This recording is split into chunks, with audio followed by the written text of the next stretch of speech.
Am I the a-hole for not letting my friends use my backyard for their wedding because they do not want me to bring a +1? Here is the situation. Last summer, I bought my grandparents' house.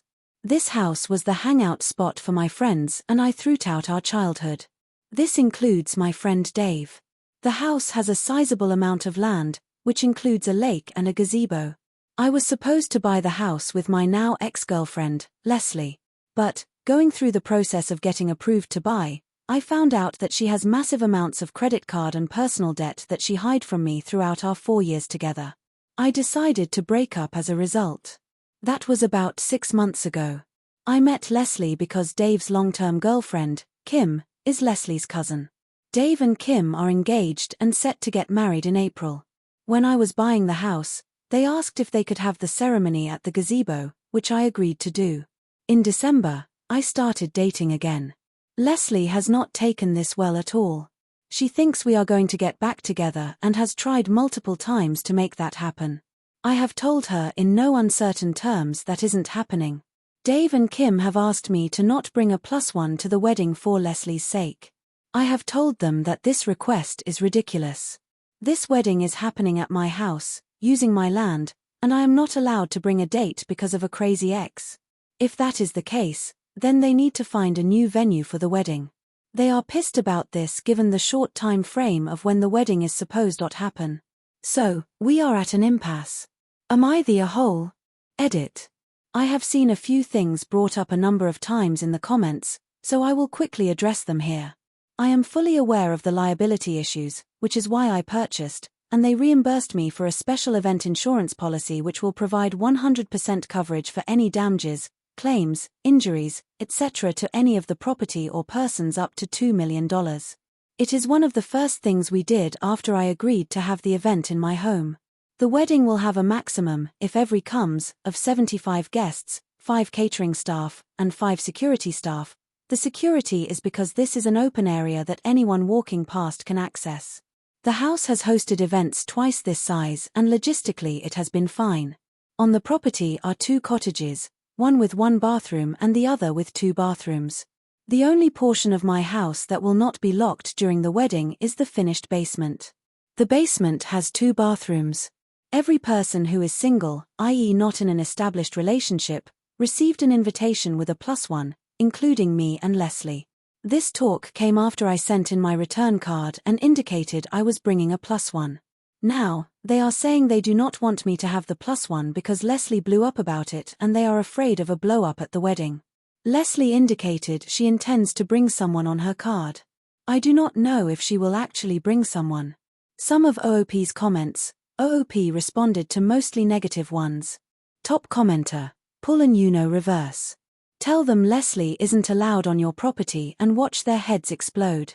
OOP, the petty part of me did absolutely consider saying, well, Leslie cannot come to my house or on my land so it shouldn't be a problem. Commenter, out of curiosity, are either you and or Leslie in the wedding party? OOP, Leslie is in the wedding party. Dave is the youngest of 5 boys, so all his groomsmen are his brothers. Commenter, downvoted this one is really tough. I'm going with ESH, although it was more or less a toss-up with that and NAH. Listen, I get it. It's your house, and you're doing them a favor. But is bringing a date when you've been dating again for 2 months really a hill you want your friendship to die on? She isn't just your ex, she is the bride's family. Can't you go it alone for this one day? Or bring a friend instead of romantic interest so you aren't intentionally causing drama at your friend's wedding? If you take the venue out of it, would you expect to bring a date? And if the answer is no, did you tell them when you said you could use the house that there was such a big string attached? Their wedding is in April, telling them to find somewhere else at this point is a huge most likely friendship ending thing. OOP, I do not consider this a big string attached. All of our single friends have a +1. Leslie has a +1. I am literally the only person, who is not in an established couple, who do not want to have a +1. I would expect to be treated like every other guest. I know Leslie is Kim's family, but Dave and I have been family to each other. I have known Dave since I was 3 years old. We grew up together. This makes it feel like we are not as close as I previously thought. And if I knew they would ever consider treating me like a stranger, which is what this feels like, I absolutely would have never agreed to let them use my land for the wedding. To a downvoted commenter. For the last 6 months, my life, because of Leslie, has been drama. Every person who will be at the wedding is in some way or form connected to the drama. The woman I am dating is not. I want someone who is disconnected from this drama, who I do not feel like I have to walk on eggshells around. My peace also matters. All I am asking is for them to tell Leslie, just act like an adult for 4 hours. But, instead, they rather have me be uncomfortable than to have that talk. When I am doing what I can to help them with this wedding. Why security? OOP, security is to keep people out. This is an open area. To another commenter. The wedding is outside. I have acres of land and it is largely unfenced, including this section. Any stranger could easily walk up on the event. Commenter, downvoted one thing. You are not entitled to Leslie's financial information as a boyfriend, even a long-term boyfriend. She was not hiding it from you. It was none of your business. It became your business when merging finances became a likelihood. OOP, I am entitled to not being told lies. In conversations about finances, she misrepresented her financial status. She is the one who initiated our conversations about money about 6 months into the relationship and then hid information for years about her financial situation. She demanded to know about my income, debt, and savings. I provided it because I thought we were planning a future together. I asked for the same information and she described her credit card debt as very little. Sorry, but $50,000 of CC debt is not very little. If her view was, you do not have a right to know, then okay. But, that was not her view at all. So, yeah, she hid it from me. Commenter, how much debt was she in aside from the $50K? OOP, about $30,000 in student loans and owes about $20,000 on a car. We could pay off the credit card debt in probably about 3 years' time. My issue is her lying about it. I lost trust in her. To a downvoted be the bigger person comment, I liked OOP's response. As my therapist says, being the bigger person does not mean allowing yourself to be stepped on. It means loving people when they do not deserve it. And love rarely looks like capitulation. Update post, February 17, 2025, 1 week later. So, I met with Dave this morning. We talked for almost 2 hours about everything. I laid it out that I thought he was, at best, a shitty friend. I went through our long history of various things over the years that has me questioning our friendship. That was the bulk of our conversation. We then turned to the breakup with Leslie and the shitshow of the last 6 months. Throughout the last 6 months, despite Leslie's craziness, I have bent over backwards to try and accommodate her feelings. She has shown up to my house in the middle of the night. I did not go for a restraining order. When I go out, I do not go to places I know that her and her family like to go. She has implied to her family and mutual friends, at various times, that I cheated and/or that I took advantage of her financially. Neither of which is true at all. I have held my tongue to not embarrass her about these things in front of her friends and family. Dave knows all that and yet is demanding, once again, that I put Leslie's feelings before my own. I said, you and everyone need to stop coddling her like she is a fucking child. Dave concedes that Leslie has been crazy and ridiculous since the breakup. But, he says, she feels she did not get closure after the relationship. She wants to have an evening where she can talk to you to get that closure. He also told me that Leslie has been very vigilant about paying off her debt and paid off almost $10,000 of the credit card debt. She wants to talk to me about her progress. To see if that might cause me to change my mind. It will not. I asked him, so, do you expect me to go to the wedding and talk to her? Because I have her blocked everywhere and, date or not, I do not plan to say a single mumbling word to her. He said, I fully expect she would lose it if y'all do not talk at the wedding. I told him if that is the case, then, for the good of my property, I can't have Leslie come. If she is so unstable that I need to be coerced into a conversation with her, she is too unsafe to be a guest, in any capacity in my home. So, I have told him, based on what he has told me, Leslie cannot come to my house or on my land. I am willing to still have the wedding at my place, But I cannot trust Leslie won't do something given what you are telling me. Dave lost it at this point. He said, "Fuck you and your shit. I don't need it." So, I said, "Then the wedding is off." He left. So, that is the state of things. Top comments on post. Undebatable mom. To add. The day of the wedding is not the time to get closure, and the wedding is not the place to get closure. Your friends are okay with her hijacking their ceremony so she can sleep better at night? Yeah, that would be a big not happening any of it from me. BookGeek 1987. Well, I think one of your key takeaways from this is that you need to start living your life, stop avoiding places you normally go to, clarify to people why you broke up, not that you cheated, and put together any evidence of her crazy behavior so you can get a restraining order if needed. You also need to tell people why the wedding isn't happening at your place, as you know they're going to make you out to be the bad guy. Some of OOP's comments. Editor's note: OOP only replied to the more controversial and downvoted comments. I included these couple because they gave more insight into his background and to show how he refuted several of the common downvoted critiques. To a deleted comment. My peace of mind matters. And I offered a solution that keeps the peace, while also not exposing me to the chaos that is Leslie. Leslie does not come to the wedding. I would have been willing to let them have it at my place then. I would be willing to not come to the wedding myself to make it fair. Speaking with Leslie is not keeping the peace. It disrupts my peace of mind. Commenter. Downvoted: you handled this awfully. You don't start a heart-to-heart about your ex-girlfriend by laying out every grievance you've ever had in your relationship with Dave. Where do you expect him to be mentally, emotionally when you even start the conversation about your ex? No wonder he blew up at the end, he felt attacked. OOP. This was not a heart-to-heart about my ex. This was a heart-to-heart with Dave about our relationship, his and mine. We have talked about Leslie.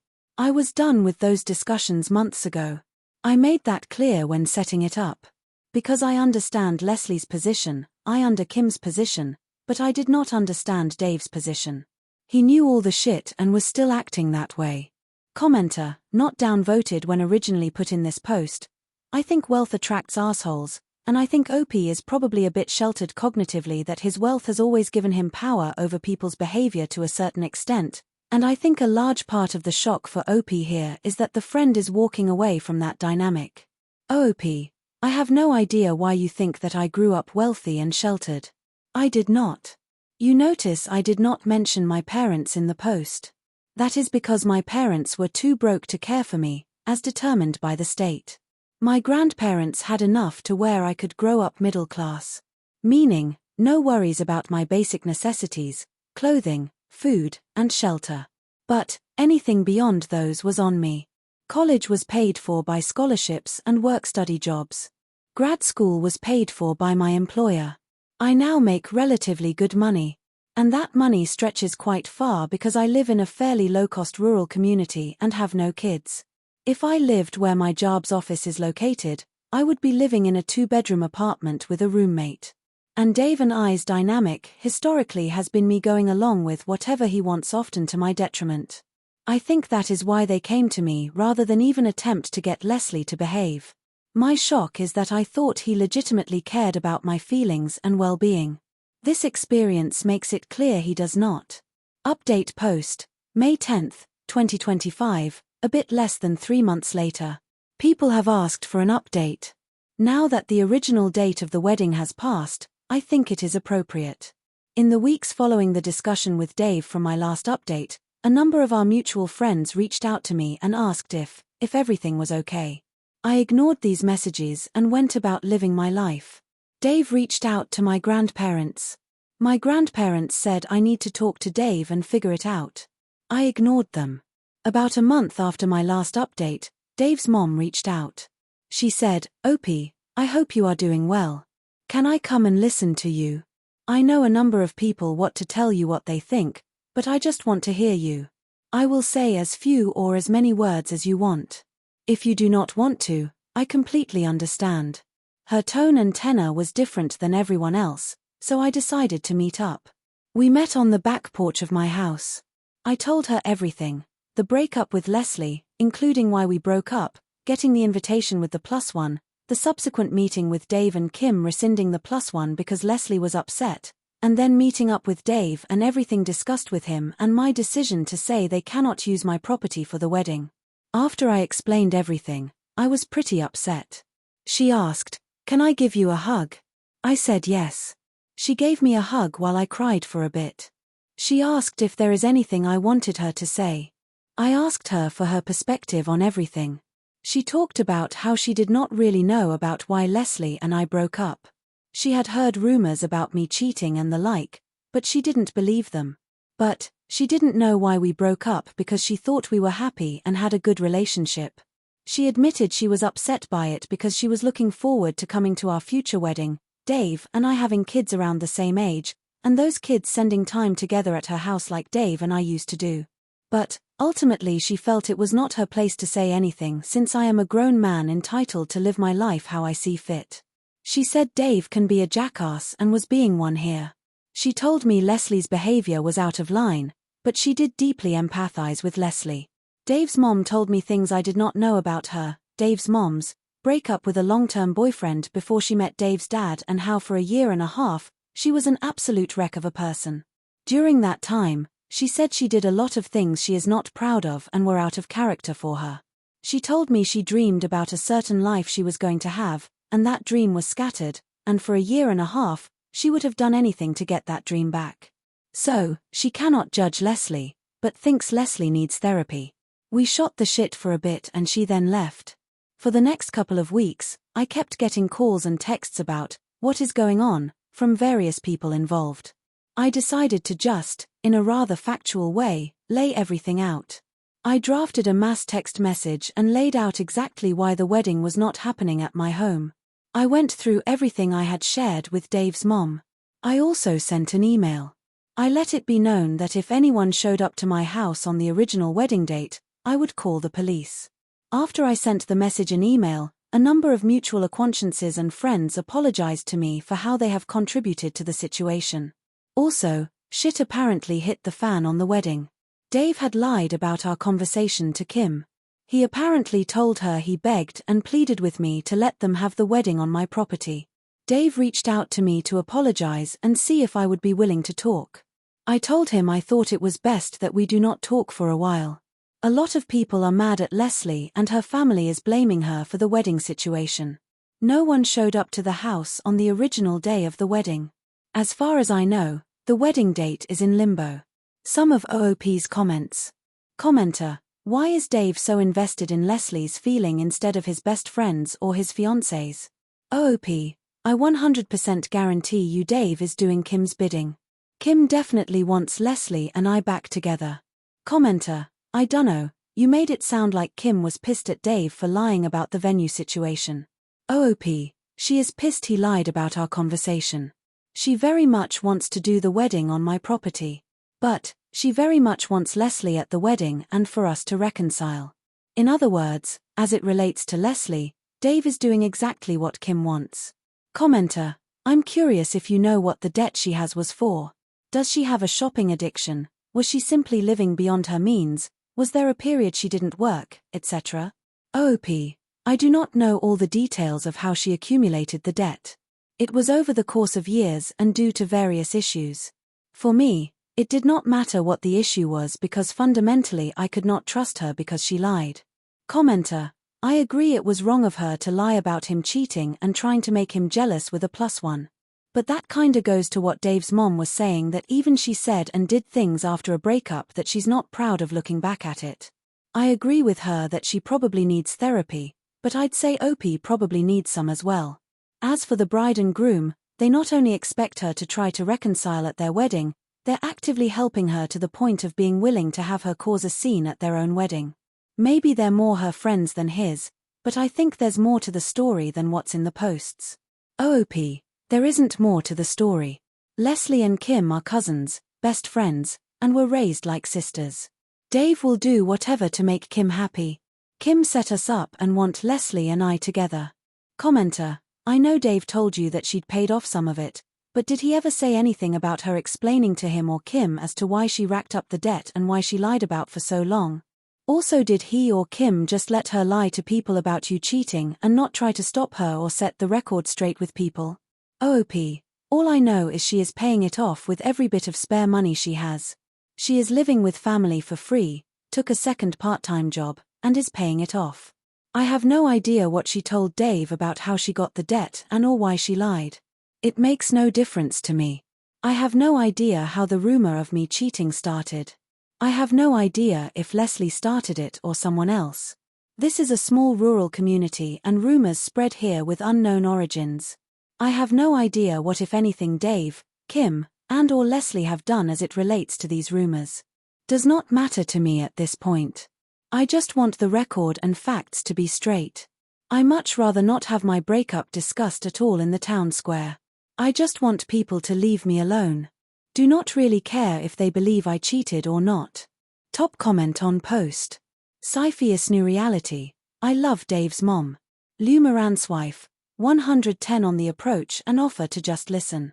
The healing salve OP needed while everyone else was just chattering a narrative about him. Feeling heard had to have been so healing, and it did seem to yield some clarity for OP. I like that she empathized without excusing and didn't what about OP for other people having struggles, too. She seems like one of those people who can contain two perspectives of the same story with grace. Acknowledging the truths, Dave can be difficult, the girl was struggling, and yet somehow sounding non-judgmental of anyone was a lovely way to ally with OP. I'd still dump Dave, but any way we can keep his mom. I wish her a lovely Mother's Day. My 23F sister, 30F, is upset I babysit my friends, 23M and 22F, baby over her nightmare kid. How can I get my family to understand that her kid is a nightmare? Throwaway so my family doesn't connect this to my main. I'm a 23-year-old child-free woman, IDK if this is needed for the story, and my sister is 30 with a 4-year-old son. She's a single mom, ex-husband is not in the picture and has no contact with her or the kid. I'm gonna get straight to the point, that kid is a nightmare to be around. It's not his fault, it's my sister's fault. He very clearly has behavioral and mental health disorders, even at his young age. However, my sister was and is very ableist and refuses to accept that her son has problems. The kid screams bloody murder whenever something doesn't slightly go his way, screams and cries when he's overwhelmed, has meltdowns to certain sounds and textures. Like I said, I don't blame the kid for these issues, but my sister refusing to get him treatment or help makes the kid a nightmare to be around. So, as a result, I don't babysit the kid when my sister asks, more like demands, I do so. This causes a lot of fights between us and our family.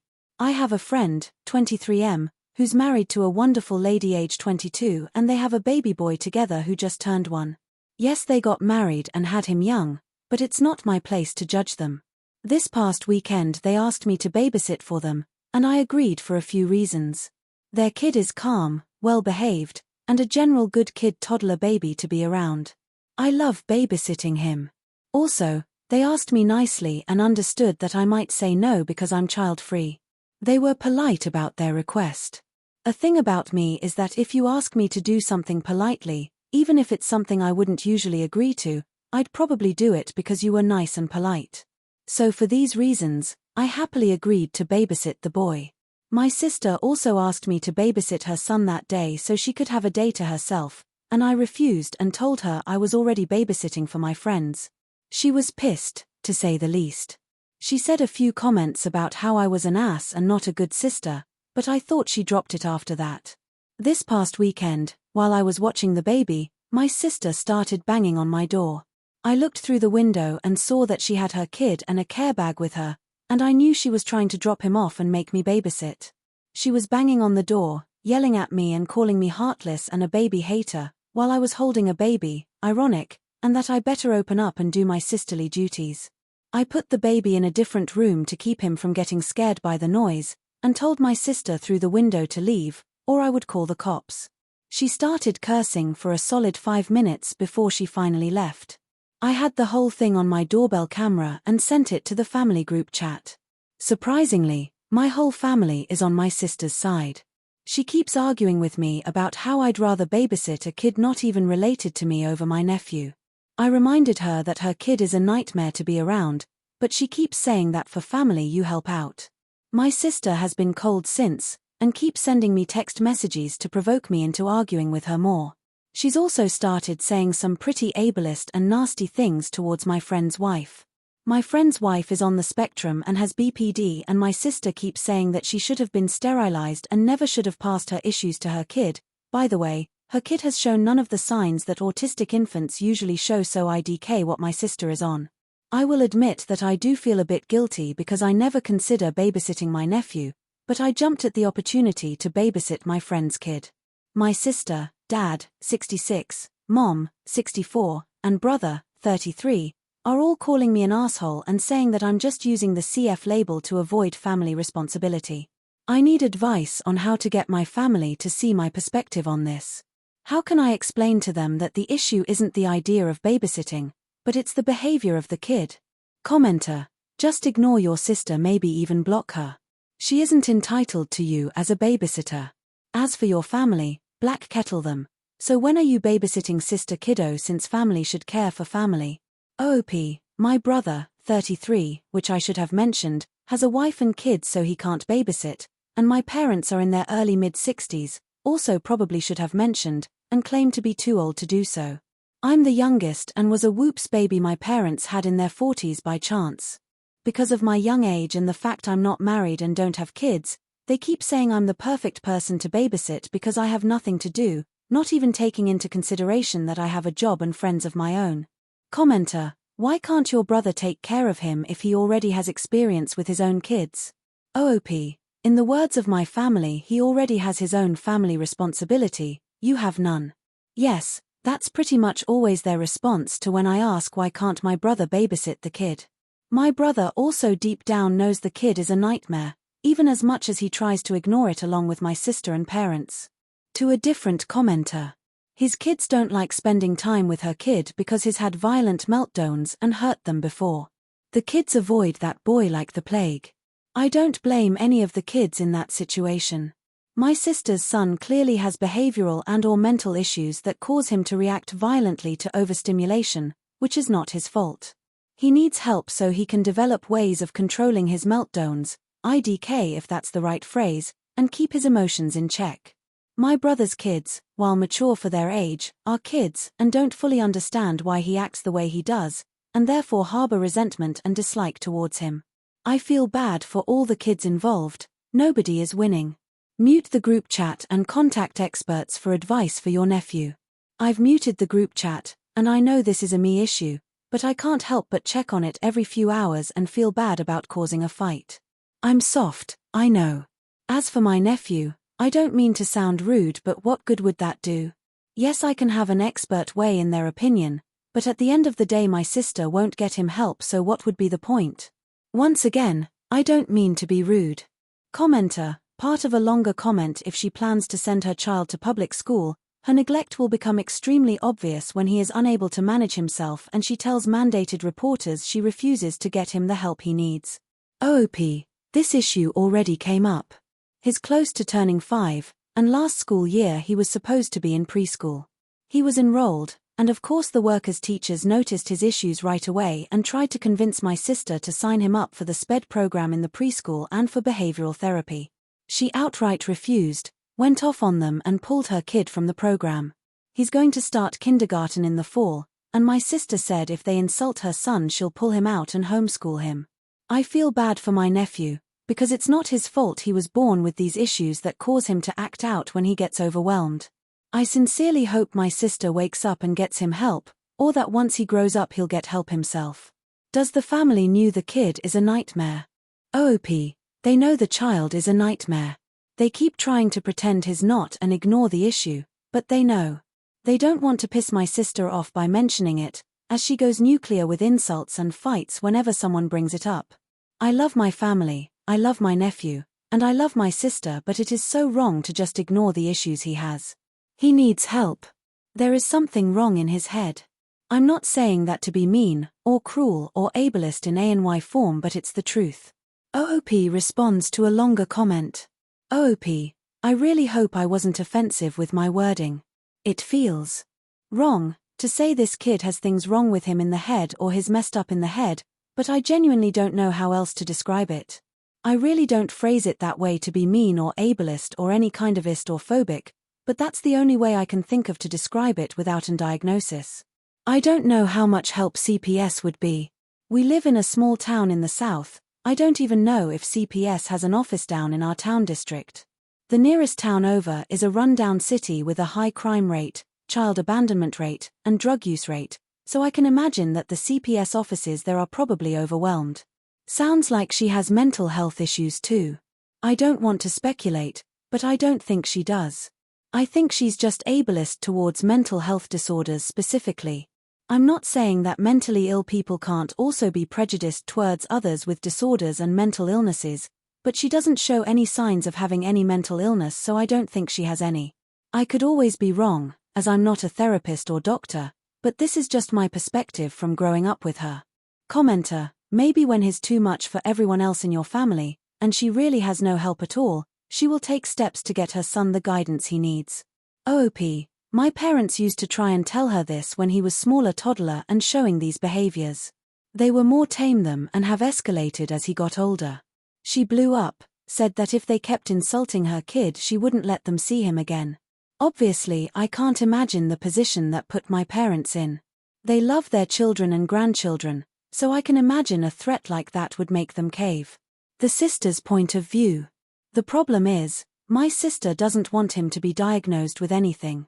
She has this belief that kids are overdiagnosed as a way for pharmaceutical companies and hospitals to get more money out of parents and insurance companies.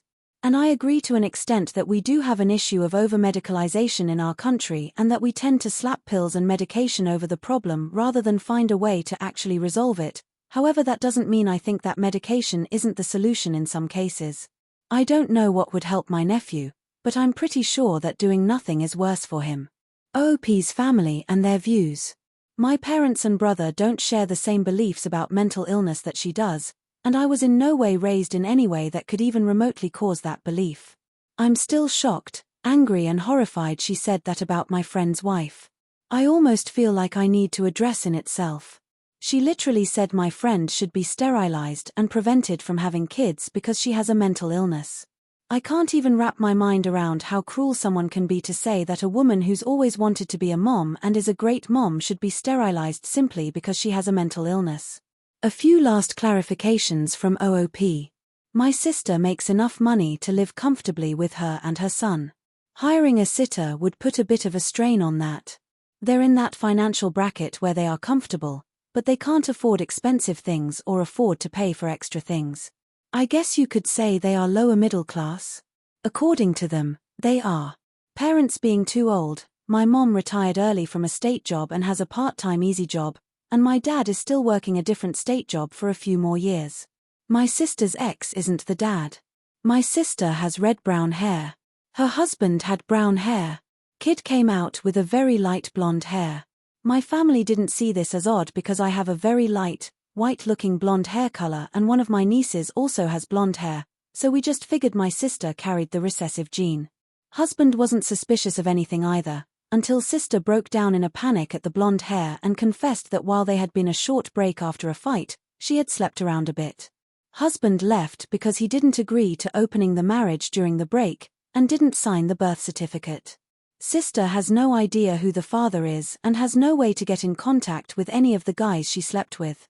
Update post, July 26, 2024, 3 days later. So, shit has hit the fan. My original post was about 3 days ago, and ever since that post my sister's behavior escalated. I tried to talk to her about getting help for my nephew, and she kept screaming at me every time I brought it up. She said a lot of derogatory terms towards people with mental illnesses and mental disabilities, terms I won't repeat here. That wasn't the only escalation. She was at my door several times a day starting 2 days ago, the day after I made my original post. Banging on my door, screaming, crying, cursing, the works. She brought my nephew each time and he always looked so confused and defeated. He was too tired to react or melt down like he normally does around loud noises, and it broke my heart to see that on my doorbell camera. I wasn't at my house. I was crashing with my friend and his wife. I took the advice of a commenter who said to put some physical distance between me and my sister. They said I was free to stay as long as I wanted as long as I helped out with some house chores and childcare while I stayed, which I thought was more than fair. So I'm staying in their guest room currently. I'm still with them, even though my sister isn't much of a problem. Many will be glad to know that my sister won't have parental rights over my nephew soon. She dropped him off at a safe haven site in the middle of the night. Totally a fun phone call to wake up to at 2 in the morning. Unamused face, and my nephew is currently with my parents. Social services placed him with my parents, and is set to have mandatory therapy. In my state, don't know if it's different in others, if a child is abandoned in any way, safe haven or not, a physical and mental health exam is done. Other than being a little bit underweight, my nephew was physically healthy. He wasn't being physically abused like a few people were worried.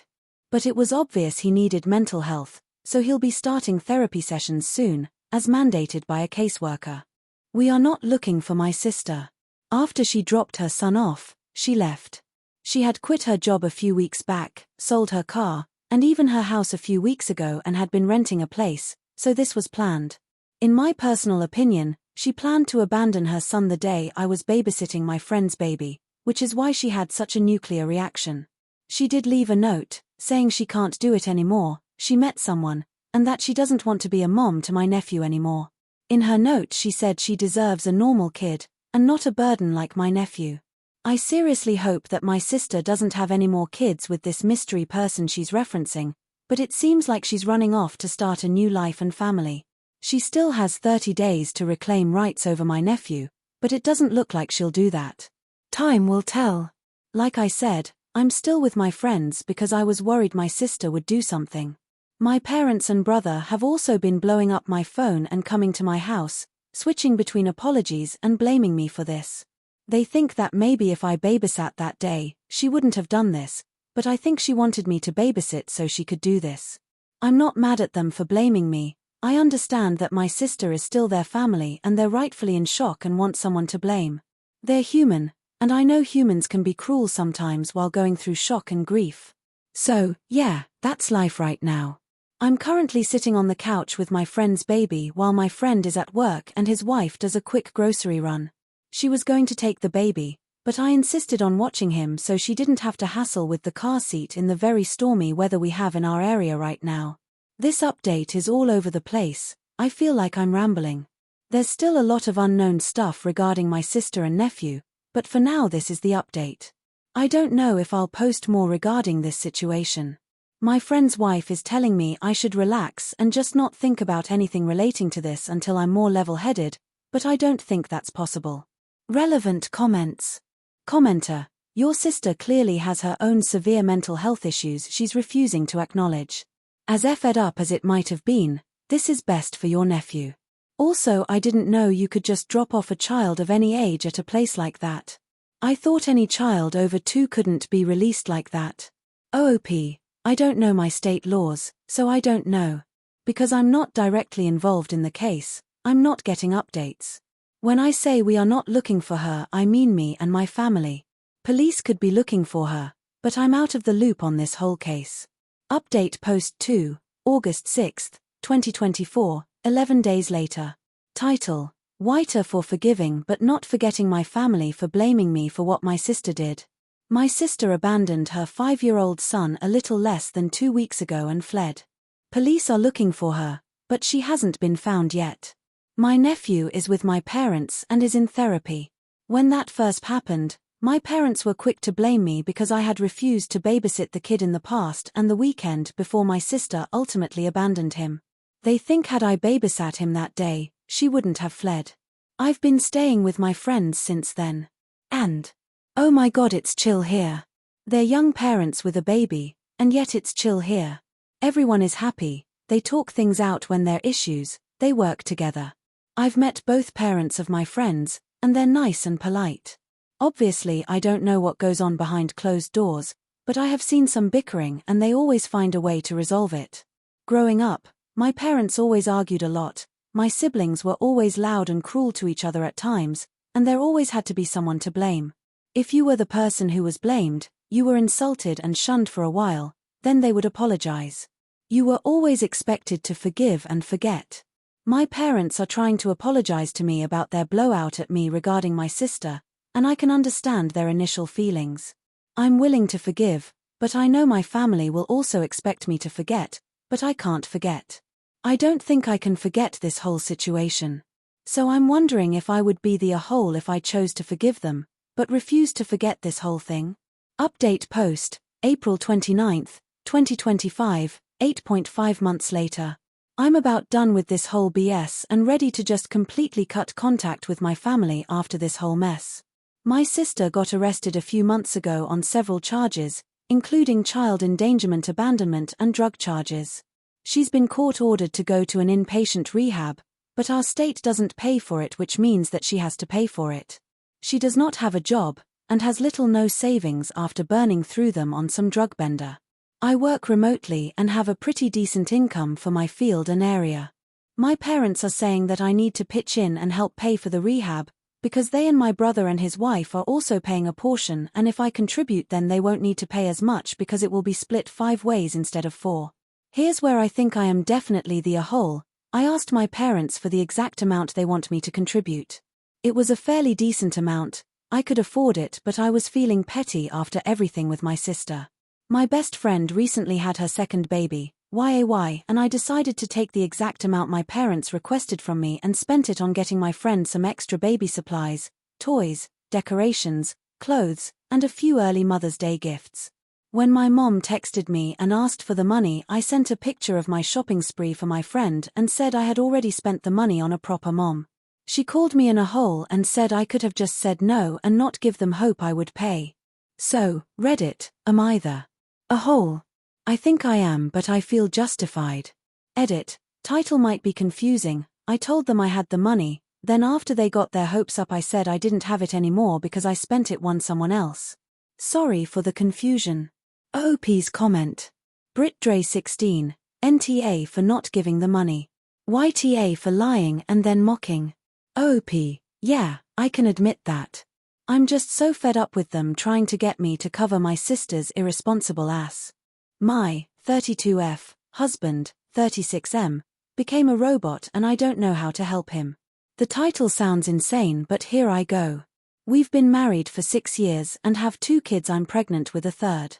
My husband works from 9 to 5, comes home, does his chores, plays with our 2 kids, talks to me for a little bit, and then goes to sleep. But he doesn't seem to enjoy doing any of it. Like this whole thing is one big chore. He used to be this goofy guy who smiled and told jokes all the time, but I haven't seen the man smile in months. It's not like he's neglecting his duties as a husband and father, but he acts like it's just that, duties. Like hanging with the kids and me is a second job. I'm grateful for all he's doing, and he makes all of our lives so much easier, but it's like he's constantly on the clock and I think he might be depressed. I tried asking him if he was doing okay and he tells me he's doing fantastic, but I know he's not. That's the line he uses at work when customers try to make small talk and ask how he's doing. He doesn't take any time for himself. He doesn't take any breaks. He stopped playing games and stopped watching TV. He just does what I feel he thinks needs to be done and I don't know how to help him out. Our sex life has become one-sided. We do it frequently but only because I initiate frequently. Even if he doesn't seem in the mood he'll do it. Like it's his responsibility to make me happy.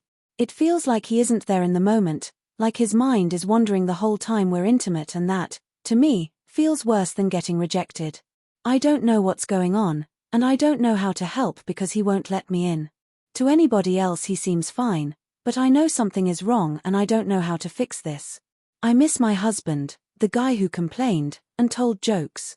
Not this robotic shell that looks like him. Edit. Alright, wow. I didn't expect this to blow up. I want to thank you all for your advice, I really appreciate it. It's clear to me now that my husband is overworked and burnt out. He comes home from work in a couple hours and I'm going to sit him down and talk to him. I'm going to tell him how I feel, and I hope that together we can find a solution that turns him back into the man he once was. I'm sorry if wasn't able to respond to everyone, but I want you all to know I read every comment and response. I'll post an update soon about how it goes. Bye. Update. Hey everybody, here's the update. I wrote this a couple days ago but couldn't post it because it was too soon. My husband came home at around 6 o'clock, and after he had something to eat I took him to the bedroom to talk. I sat him down on the bed and told him I was worried about him. I didn't know exactly how to phrase my worries, so I just showed him my original post. When he finished reading the post he started crying, like full-on crying. In all the years that I have known this man, I had never seen a tear roll down his eye. I held him for a few minutes until he could recompose himself, and he told me everything. He told me that the world was in a shitty place right now, and that we're bringing a child into a stressful time. He said when I became pregnant he felt he had to step up. He needed to take care of things because it was his responsibility.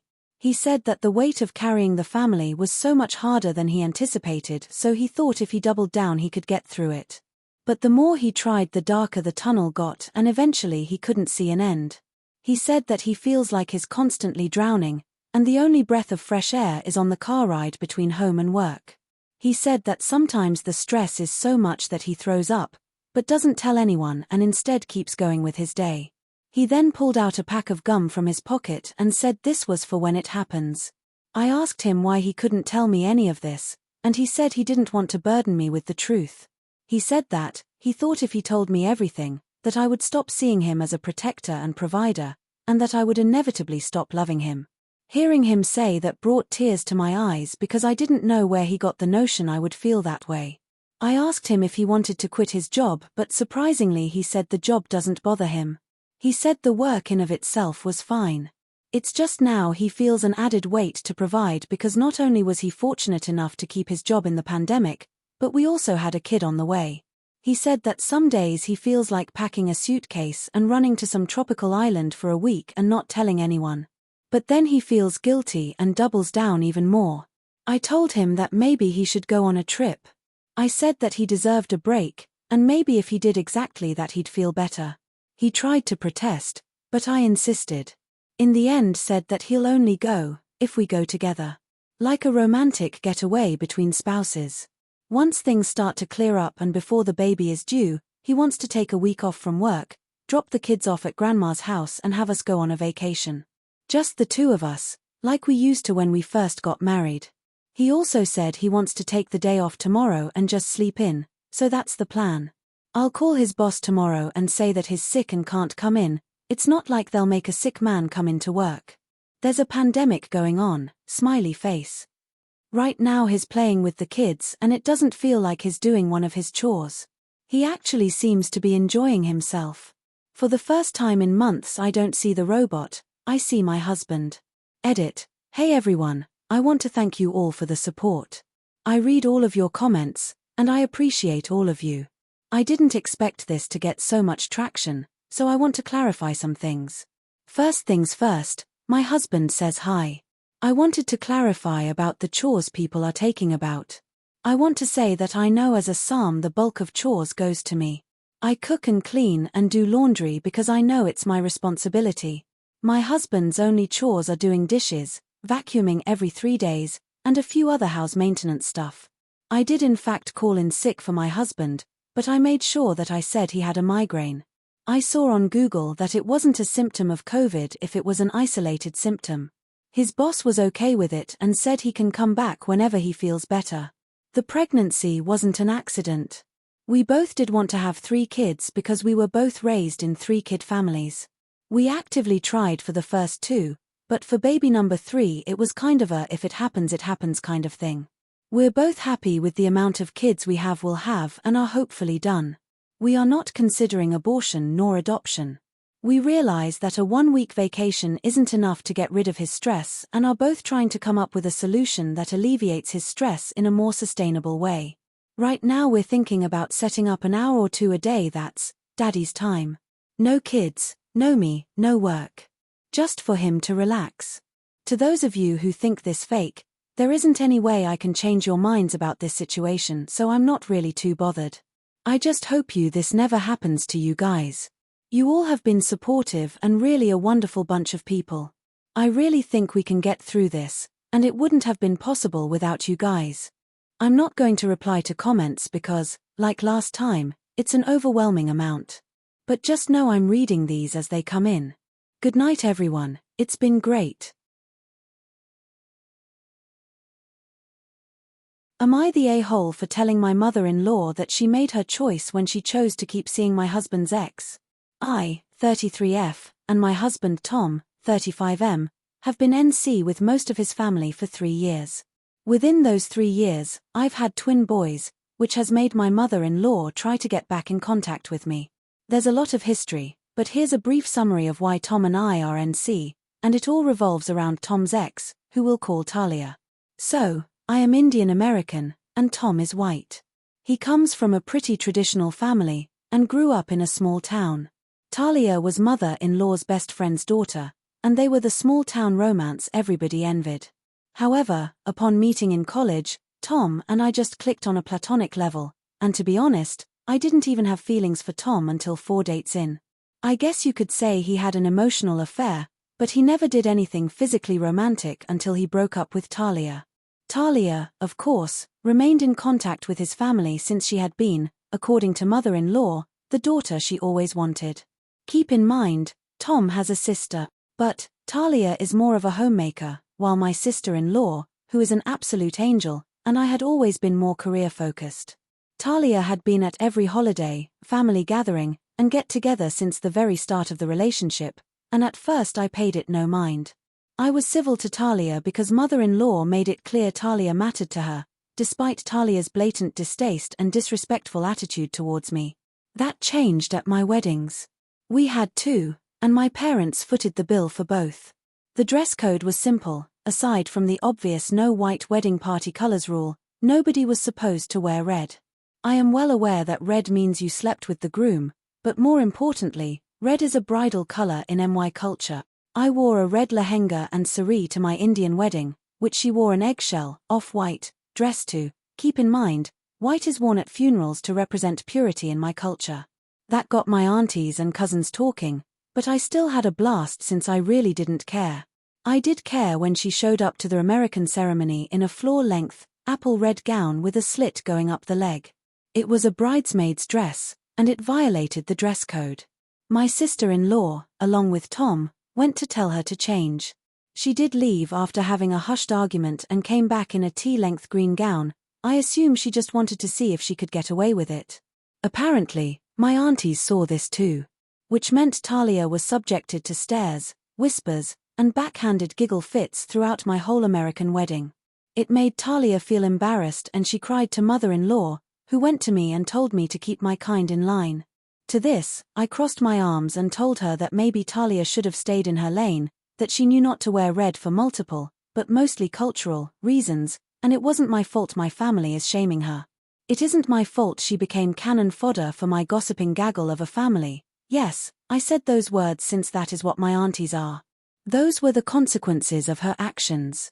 Tom and sister-in-law backed me up, and mother-in-law left with Talia before dessert. The next day there was a social media post from Talia, crying about how she was exiled from her best friend's wedding because the bride was jealous. I made a post back, telling her that she wore red, knowing how inappropriate it was. How her best friend is her ex, and to not sugarcoat what she did. I then tagged my mother-in-law in a separate post with screenshots of Talia's post and told her this was the last straw, and that I have been disrespected by Talia from the very beginning of my relationship, and that now that I was her DL, she needed to keep Talia away from family events and holidays since she doesn't respect my husband and I. I didn't care if they still went on weekly shopping sprees or spa days, just keep her away from Christmas and BBQs. Talia removed her post after being publicly called out. Mother-in-law was good on this compromise until 3 years ago, after Talia came to Thanksgiving with a pie and a plastered smile, a Thanksgiving that I was hosting. She said something along the lines of mother-in-law invited me and I wanted to make sure mother-in-law can actually eat something, since I know you tend to cook ethnic food. I slammed the door in her face, went over to mother-in-law, and told her she could leave with Talia, who I just slammed the door on. Tom looked at his mom, who had this deer in the headlights look. She tried to sputter excuses, and my father-in-law tried to defend my mother-in-law, but Tom stood firm. He said they had lost access to him, and any extension of him, since they chose Talia. My in-laws, aside from sister-in-law, left, and we haven't spoken since. Fast forward to last week, I got a text from an unknown number, and it was mother-in-law. She said she saw a picture of my boys from a mutual friend's post, and wanted to reconcile. She said she'd keep Talia away this time, and that ever since she got cut off, she's been in minimal contact with Talia anyway. Her Facebook begs to differ. I told her as much, saying I knew BS when I smelt it, and she made her choice. I told Tom about it, and asked if he missed his family.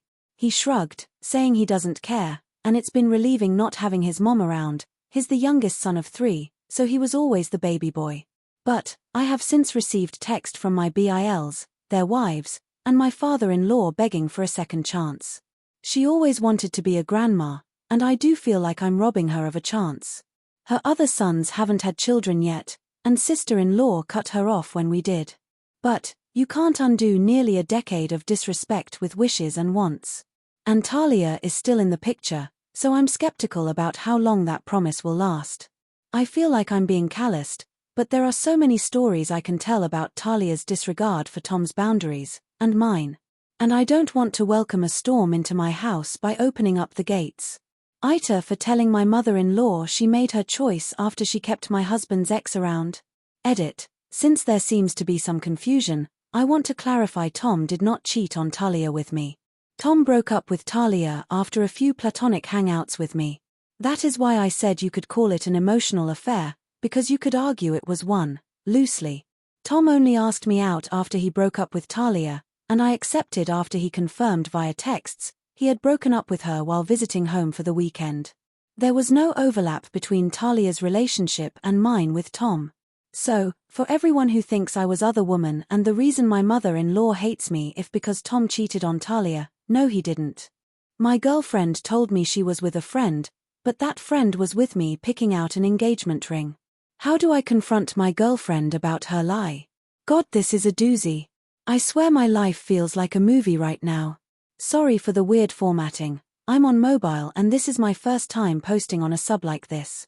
I, 28M, am planning on proposing to my girlfriend of 3 years, 26F. Now, I suck at picking out jewelry. I'm the type of guy that doesn't see a problem with heart-shaped jewelry. Seriously, why is it considered so ugly? So every time I want to buy something for my girl, I usually consult one of our mutual friends. My girl's best friends are all friends with me as well and we all get along well, so asking them for help picking out jewelry is something I'm used to. When it came time to pick out a ring, I consulted my girlfriend's best friend Justine, fake name. Justine and I are quite close and she knows my girlfriend better than anyone, including me. So, when my girlfriend went out to visit her sister and baby nephew, I invited Justine over to the house to help pick out a ring. Justine and I looked through a few catalogs, but decided it was a dead end and it would be better to go to professionals at a jewelry store. However, I didn't know when my girlfriend would be coming home, so Justine and I thought of a clever text to gauge how much time we had. I asked her when she'd be coming home, as I was ordering takeout and wanted to know when to tell them to have the food ready by. She responded by saying it would be a few hours. She met up with Justine to go shopping. Now, obviously this took me by surprise since Justine was standing inside my house. I showed Justine the text, and she looked as confused as I was. It isn't out of the ordinary for my girlfriend to meet up with people out of the blue like that for shopping, lunch, etc. She's a very spontaneous person and loves making plans on the fly. So ordinarily, I would have believed this text in a heartbeat. However, obviously this had to be a lie. When she came home she acted completely normal, and I played along, but it's been really hard to act like everything's fine. We got takeout, ate together, and cuddled on the couch after. So far she's caught on a little that something's upsetting me, but I just can't tell her what. Looking at her kills me. I don't know what to do. My girlfriend and I have zero trust issues and we tell each other everything, so this lie is killing me. I want to ask her about it so bad, but if I tell her I knew she was lying, I'd have to explain why, and I really don't want to do that. What do I do? I know she lied to me, but I don't know how to confront her about it. Should I just forget it? This won't stop gnawing at me. Please help. Edit. I'm sorry for the lack of responses. It's been a hectic day and there's a lot of comments. Thank you to everyone who has commented so far, I appreciate them all. Edit number 2. Sorry again for the lack of responses, guys. It's really been a crazy day. My parents are moving and I've been helping them. Also, I've never experienced this many comments on a post in my life. I am going to talk to her tonight once we're both finally settled in after such a busy day, and I will update tomorrow. Update. Hey guys. Oh my god, where to begin? My last post got way more attention than I could have ever imagined. Suffice to say, it was a tad bit overwhelming. Seriously, the amount of people begging for an update was a bit dehumanizing in a way. Like I wasn't a person going through something, but more so a story. But I understand, haha. I just want to say thank you so much for all of the support and wonderful comments. I got a lot of great advice that helped me tackle the issue head on. I also got a lot of really kind comments and messages. It was awesome. I also got a lot of comments that made me realize how toxic this sub can be. There were many comments that just said things like she's cheating, it's over and don't even confront her, just leave. It's advice like that that can ruin relationships that just need a little work. And thank you to the people that told me to hit my girlfriend, told me I was an embarrassment to my gender, and best of all, told me I should encourage an affair because it would lead to great experiences for me later in life. You gave me a good chuckle. On to the update. I decided to confront my girlfriend. I thought about using some of the lies people suggested, but they just wouldn't make sense. To say I ran into Justine somewhere, well, I told my girl I had to stay home and do stuff around the house, and that's why I couldn't go with her to see my SIL. To say Justine was helping me pick out jewelry, it doesn't make sense for her to come all the way to our house to help me pick out a piece of jewelry unless it was a serious piece of jewelry, like an engagement ring. If I just wanted to get her a piece of jewelry as a gift, I'd ask her friends for suggestions or ask them to send me pictures of jewelry she might like. It all happens over text. None of the excuses made sense. So, I decided to be honest. I basically just said that I knew we'd been thinking about marriage and she probably knew a proposal was coming soon, so I invited Justine over to help me find her the perfect ring, and that so happened to be the day that she said she was going to see her, so, what's the deal?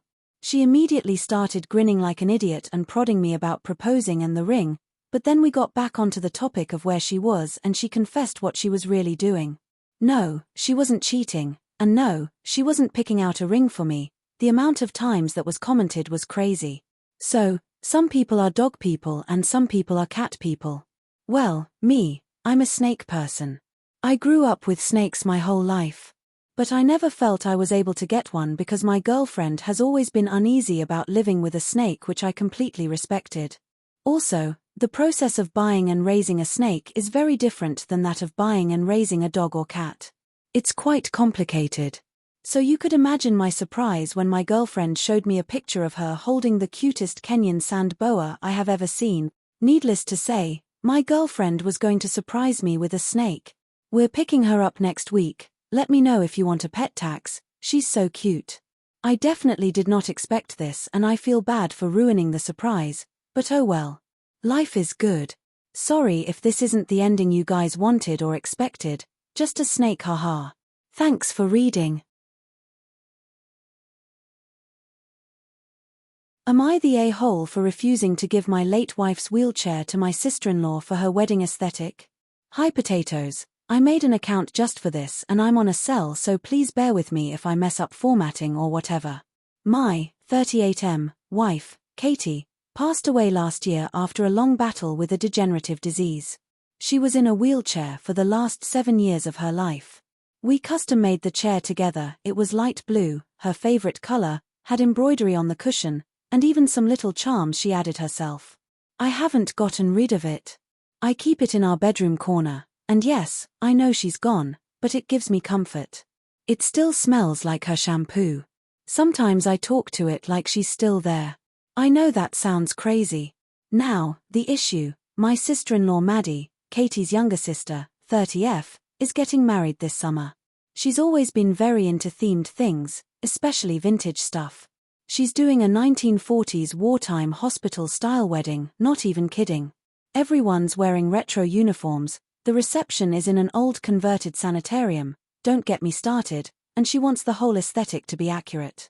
Last week, she asked me if she could borrow Katie's wheelchair for the ceremony photos. She said she wants to have one of the bridesmaids play a wounded nurse being pushed down the aisle. She said the chair is gorgeous and period appropriate. I just said, flat out, no. She tried to laugh it off, but I could tell she was annoyed. Later that night, her fiancé texted me, saying I was making things weird and that it's just an object, and Katie would have wanted her sister to have a beautiful day. I haven't replied. I told my parents, and they think Maddie is being ridiculous and callous. But then Katie's mom, my MIL, messaged me and said I'm being too sensitive and I should learn to let go and find joy in seeing the chair be part of a celebration instead of a grave. Now I'm wondering, am I being overly emotional? Is it just a thing? Am I weird for keeping it? I know Katie isn't in the chair. I know. But it still feels like giving a piece of her away for some kind of cosplay? Edit. For everyone telling me not to go to the wedding, don't worry. I wasn't even invited to the wedding in the first place. Only my wife's chair was invited.